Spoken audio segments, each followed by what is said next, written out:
ماذا تنتظرون من جيل الموسيقى والألحان وجيل أكاديمي ستار؟ هل تريدون من هذا الجيل أن يحرر الأقصى أو يسترد الجولان أو أن يطرد الغزاة من العراق؟ كلا، هؤلاء سيكونون قنوات لعبور العدو وألعوبة بيده وعبيد يشتاقون لمن يمسك بخطامه. لن ينصروا قضية ولن يطلبوا حقا ولن يمنعوا دياثة ولن يحفظوا شرفا ولا كرامة. أمثال هؤلاء سيسلمون للعدو مفاتيح الحصون الأخيرة من حصون الإسلام، وسيرقصون معهم على الأوتار والألحان، بل سيتبادلون معهم الكؤوس وسيلعبون معهم القمار. نعم، هناك منافقون وعملاء ومنبطحون ومطبلون، لكن لم نكن نظن أن لهم مشجعون بالملايين ومتابعون لا يحصي عددهم إلا الله. أين مبادئنا؟ وهل حقيقة نعي وندرك ما يجري حولنا؟ إذا مات الإسلام في قلوبنا فأين نخوة العربي الأصيل؟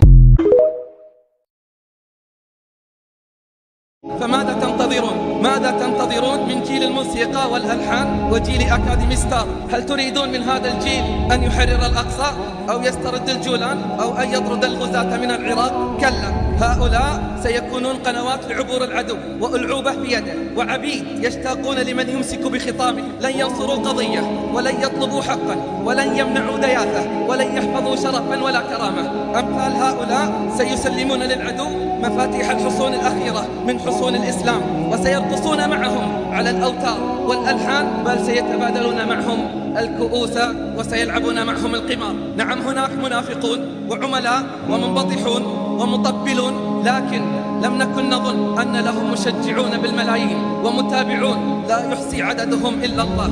أين مبادئنا؟ وهل حقيقة نعي وندرك ما يجري حولنا؟ إذا مات الإسلام في قلوبنا فأين نخوة العربي الأصيل؟